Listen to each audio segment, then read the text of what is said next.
보그레드 46개월 차 2024년 3월 수익률입니다. 좀 늦었습니다. 자, 그럼 매번 똑같은 이제 내용을 가지고 한 달에 한 번씩 수익률을 올리고 있습니다. 자, 요번에는 잠깐 이제 저의 그 히스토리를 잠깐 한번 적어봤습니다. 자, 지금 이게 이제 46개월 차, 이제 4년, 꽉 찬 4년을 이제 앞두고 있는데요. 자, 요거를 시작하기 전에, 그러니까 이제 제가 시작한 게 아마 2020년 코로나 시작하고 그해 여름부터, 네, 코로나가 이제 봄에 이제 본격적으로 이제 뭐 이렇게 됐죠. 2020년 봄에. 근데 제가 이제 여름, 가을, 요때 이제, 본격적으로 이제 이 보그레드 방식을 이제 하게 됐습니다. 근데 이제 그 과거의 10년간, 뭐 10년이라고 했지만, 네, 뭐 15년, 뭐 하여튼간 근데 뭐 전문적으로는 하진 않았습니다. 이때까지만 해도 네, 책을 한 권도 안 읽고 주식에 관한 책을 한 권도 안 읽어봤고요. 네, 주식을 진짜 뭔지도 모르고 막 했어요. 네, 그러다 보니까 네, 손실이 그때까지 누적 손실이 마이너스 2,500만 원 정도 손실이 있었습니다. 뭐 만회를 조금씩 하기도 했고 뭐 하지만 결국은 이 그 보그레드가 되기 전에까지가 네, 마이너스 2,500만 원의 손실이 있었습니다. 요 기간 동안에는 정말 거칠게 투자를 했습니다. 뭐 코스닥에서 어떤 종목을 한 500만 원 정도인가요? 네, 매수를 했다가 상장 폐지까지 당해보고요. 물론 이제 제가 계속 이제 그 회사 업무를 하다 보니까 뭐 주식 투자를 전문적으로 하지는 않았는데 그냥 뭐 가지고 있으면 될 줄 알고 이랬다가 500만 원을 투자를 했는데 꽤 올랐을 거예요. 뭐 1,000만 원도 되고 이랬다가 나중에 돈이 필요하면은 써야 되겠다고 했는데 그게 뭐 어느 순간에 뭐 상장 폐지까지 되기도 하고요. 그 다음에 제가 이제 환율 투자도 좀 했어요, 이때. 그리고 조금 부끄럽지만 이제 그 선물이라고 하는 퓨처스. 네, 굉장히 그 공격적인 투자죠. 위험하기도 하고요. 그러니까 뭐 잘 모르는데 뭐 이것저것 그 우여곡절을 다 겪었다고 볼 수도 있습니다. 그 결과가 마이너스 2,500만 원의 손실이었고요. 그러다가 어떤 뭐 이유인지 모르겠지만 그때 아마 이제 그 2020년 네, 코로나 때 훅 떨어졌다가 이제 갑자기 막 오르기 시작했었죠. 그럴 때 갑자기 이제 붐이 나고 해서 그 뭐지 하고 아마 다시 한번 제가 아마 2019년 한 18년 정도에 아마 멈췄을 거예요. 투자를.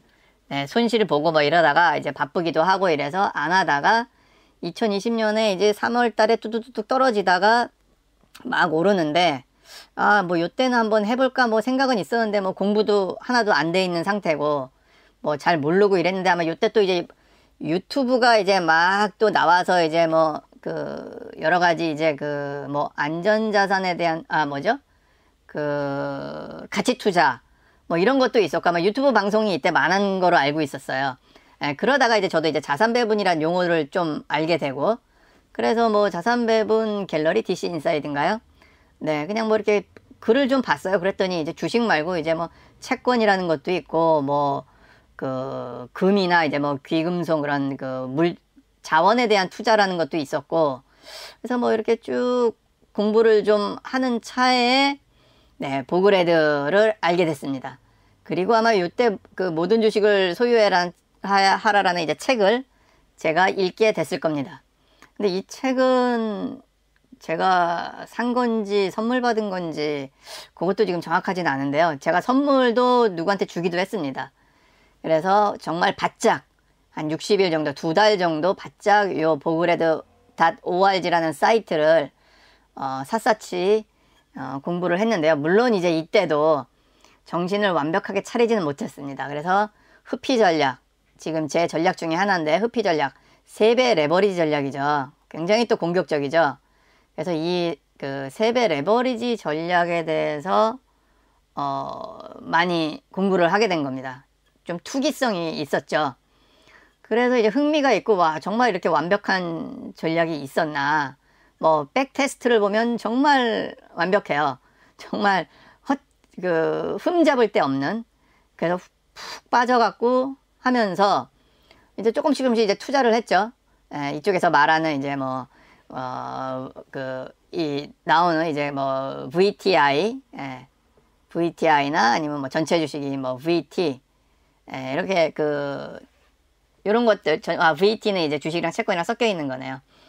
네, 그래서 이제 이런 식으로 하다가 이제 그 당시 또 이제 캐시 우드의 아크 펀드가 이제 또 주목을 받았죠. 뭐 수익률이 뭐 나스닥보다 굉장히 뭐 뛰어났습니다.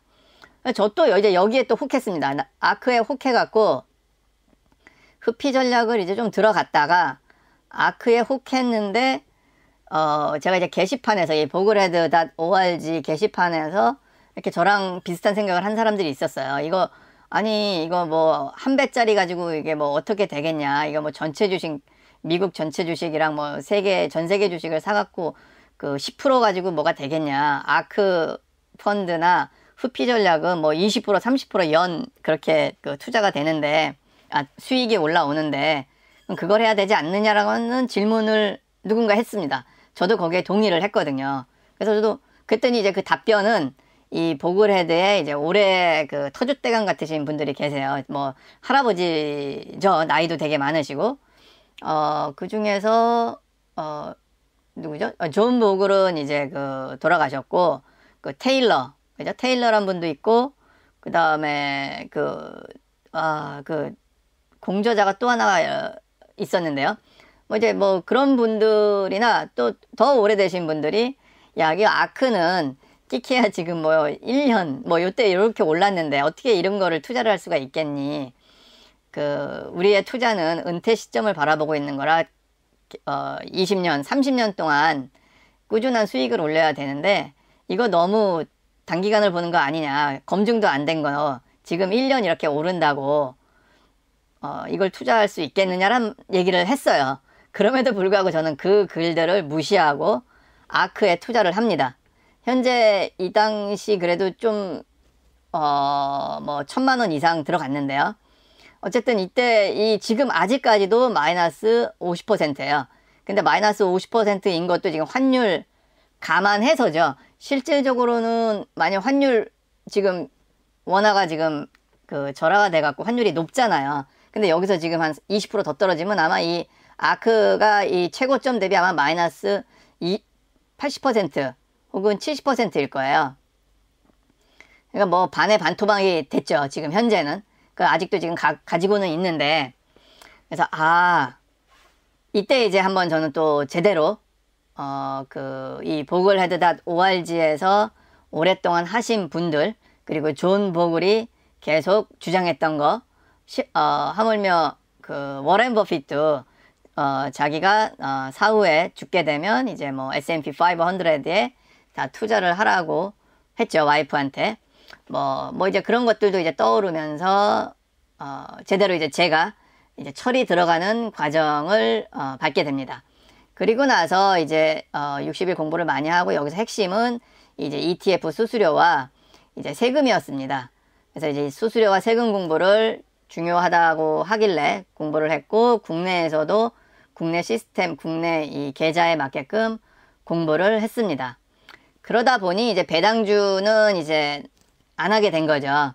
그래서 보글헤드는 배당주는 하진 않습니다. 근데 지금 이제 요즘 이제 국내 이렇게 뭐 유튜브나 뭐 이런 자산 배분 갤러리나 이렇게 보면은 이제 배당주에 대해서 계속 이제 좀 좋은 면을 이제 알려주는 분들이 계시는데요. 이제 기본적으로 이제 보글헤드에서는 배당주를 안 하는 게, 배당주, 고배당주, 어쨌거나 이 고배당주건 아니면은 뭐 성장 배당주라 그래서 성장이 좀 되는 애들은 그 대신 배당이 좀 작겠죠. 그러면서 이제 성장과 배당을 합치는 게 뭐 VTI 미국 전체 주식 혹은 뭐 S&P 500보다 수익률이 좋을 수 있다라고 이렇게 얘기를 하는데, 근데 뭐 제가 공부한 바에 의하면 S&P 500이나 미국 전체 주식, 뭐 S&P 500이 지금 뭐 최근 10년이나 뭐 이때는 S&P 500이 미국 전체 주식보다 조금 높지만, 결과적으로 이제 VTI는 S&P 500 플러스 뭐 아크 같은 이제 뭐 자잘한 주식들, 소형 주식들도 이제 이 VTI는 다 가지고 있잖아요. 그래서 S&P 500은 사실은 대형주거든요. 그러니까 어느 시점에는 대형주가 올라가고 어느 기간에는 또 소형주가 막 올라갈 때가 있거든요. 그 소형주가 막 올라갔을 때가 이제 아크 펀드가 굉장한 수익률을 올렸을 때고, 지금은 뭐 S&P 500이 워낙 뭐 튼튼하게 지금 뭐 올라가곤 있는데, 또 어느 턴이 바뀌면 그 소형주가 이제 주목을 받게 되거나, 아니면은 이제 뭐 진짜 대장주가 아닌 뭐 중간주들, 뭐 중소형주들이 될 때가 있거든요. 뭐 그래서 이제 장기간으로 보면 VTI나 S&P 500이 뭐 비슷하게 뭐 1% 차이도 안 나는, 뭐 보수적으로 세금 띄고 뭐 하나 그러면 뭐 한 7%, 아니면은 조금 뭐 대략 뭐 세금 안 하고 뭐 이렇게 하면 좋게 보면 10%, 그러니까 요 사이에 있는데, VTI나 S&P 500이나 그렇게 뭐 1% 이상 차이가 나진 않습니다.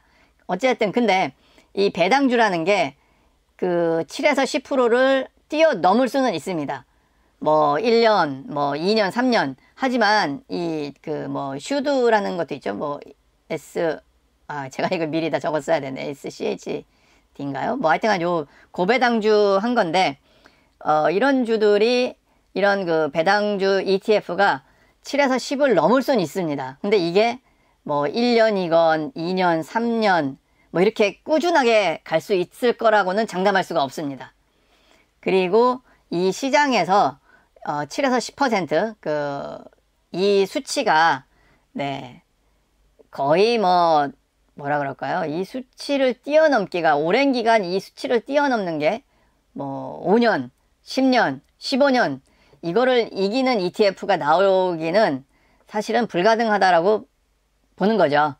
이 모든 주식은 뭐 다 포함하고 있기 때문에 결국은, 그러니까 얘네들이 그 섹터가 이렇게 돌아다니잖아요. 어쩔 때는 이제 S&P 500 대형주, 어쩔 때는 아크 소형주, 어떨 때는 배당주, 어쩔 때는 채권, 이런 식으로 이제 계속 유행하는 섹터, 어쩔 때는 리츠, 계속 이렇게 돌아다니다 보니까 이거를 다 가지고 있는 VTI나 VTI겠죠. 아니면 VT는 이제 채권까지 전 세계 주식을 다 가지고 있는 거죠. 이거 이제 미국에서도 이렇게 돌아가고 있고, 미국 밖에서도 이제 전 세계 주식이 있는데, 이런 것까지 이제 다 가지고 있는 게 이제 VT인데, 이렇게 보면 이제 7에서 10%.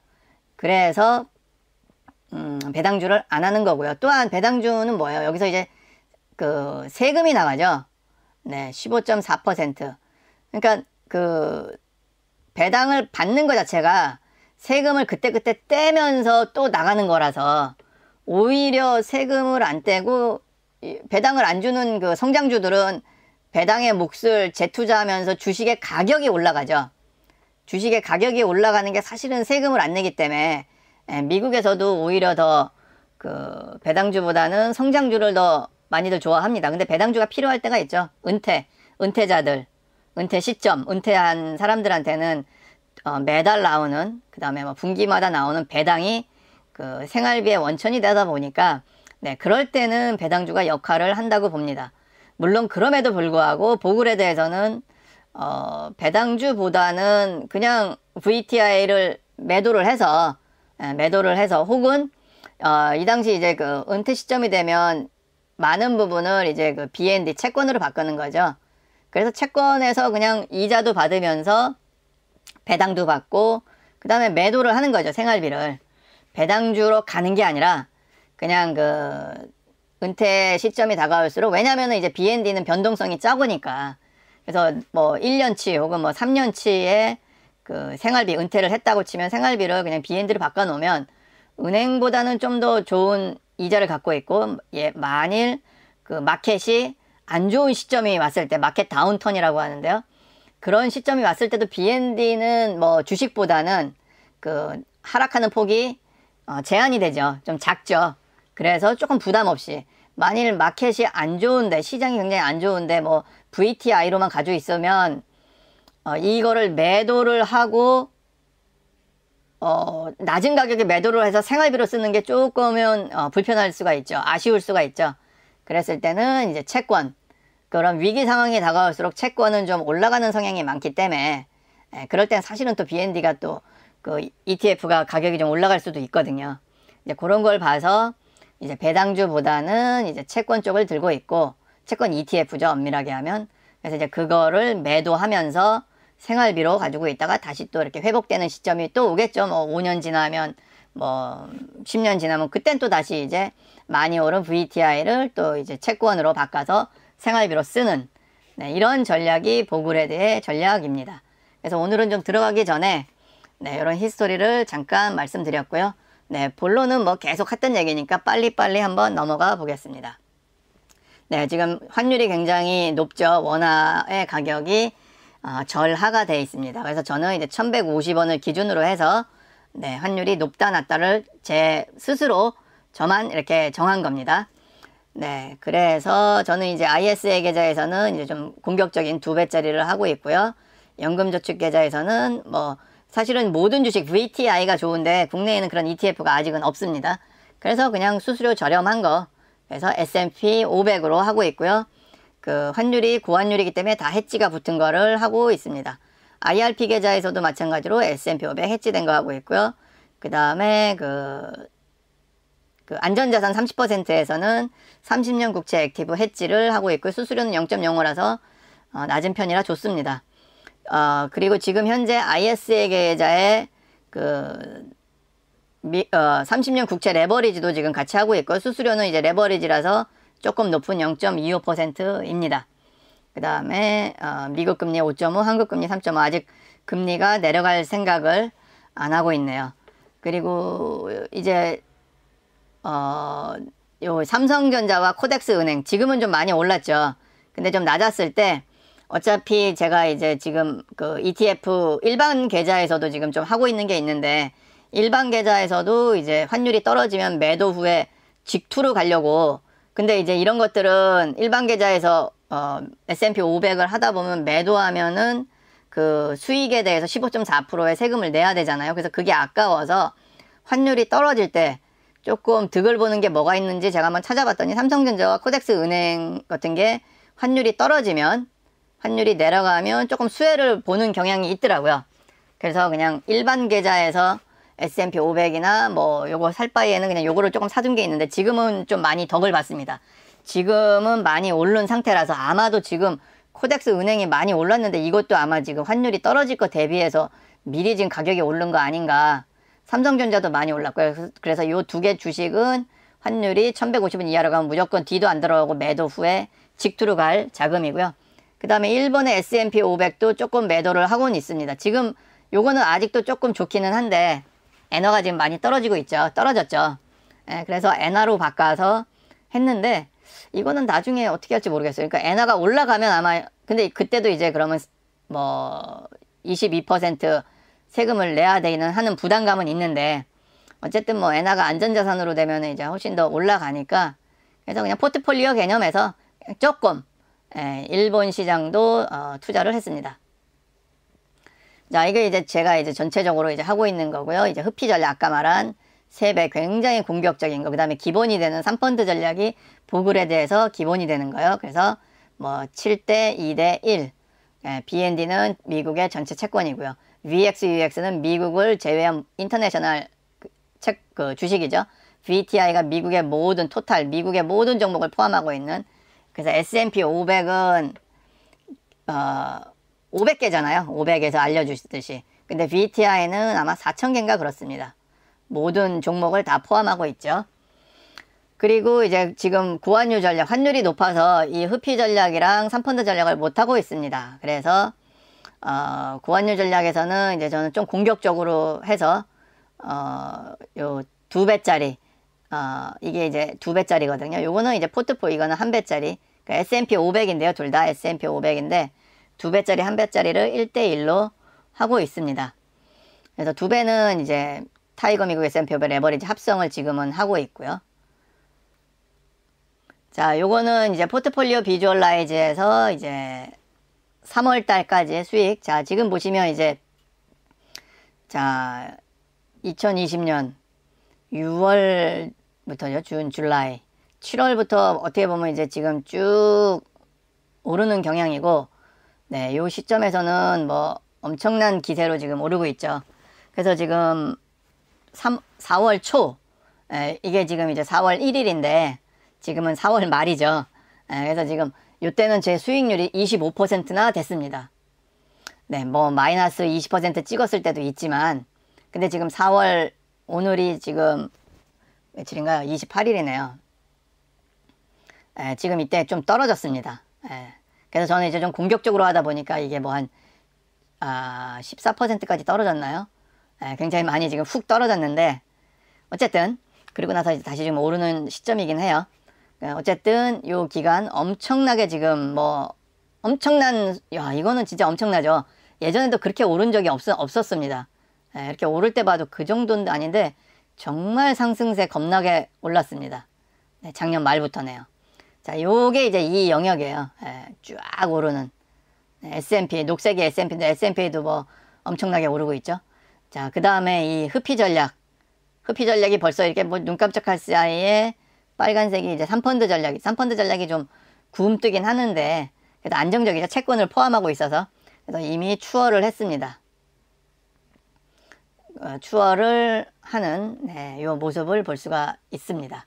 자, 이거는 이제 중간에 이제 투자하는 게 아니라 46개월 전에 뭐 10,000불을 이때 투자했으면 지금 얼마가 됐는지 중간에 하는 게 없습니다. 중간에 이제 그 매수가 없이 그냥 보기만 하는 거죠.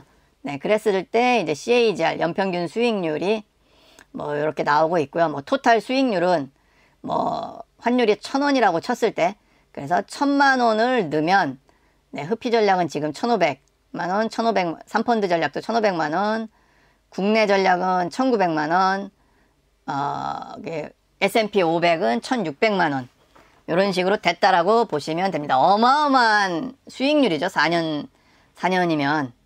그래서 전반적으로 지금 제가 초반에도 얘기했지만, 요 7에서 10%는 사실은 7.2%면 뭔가요? 72의 법칙이라고 제가, 법칙이죠. 72의 법칙이 있는데, 어쨌든 그냥 쉽게 생각하면 7%면은 10년이면 더블이 됩니다. 더블. 그래서 이 방식은, 이 3펀드 전략의 방식, 이 보그레드의 방식은 10년에 더블을 이제 미니멈으로 최저로 깔고 가는 수익률입니다. 그래서 10년이면은 2배. 그리고 이제 여기에 뭐 흡피 전략이나 저같이 좀 공격적으로 하는 전략, 이거는 이제 2배가 되는 시점이 땡겨지겠죠. 10년이 아니라 뭐 7년, 뭐 5년, 뭐 4년 이런 식으로 땡겨집니다. 그 대신 이 하락장에서는 정신 못 차리는 그 두려움이 찾아오겠죠. 자, 그 다음에 이제 요거는 아까 요 링크를 제가 올려드리면 복사해서 보시면 이 포트폴리오 비주얼라이즈의 그래프를 보실 수 있고요. 여러분들이 요 비중을 바꿔가면서 여러분들에 맞게끔 요 그래프를 그려볼 수가 있습니다. 그리고 전화 인터뷰 참여하실 분, 뭐 이 심심한 투자죠. 심심한 투자를 하고 계신 분들 중에 뭐 자기의 내용을 조금 뭐 알려주실 분이 계시면 요 보그레드 사이트, 한국 보그레드 사이트라고 제가 이름 지었지만 여기에 가셔서 뭐 댓글을 올려주신다거나 하시면 제가 연락을 드리겠습니다.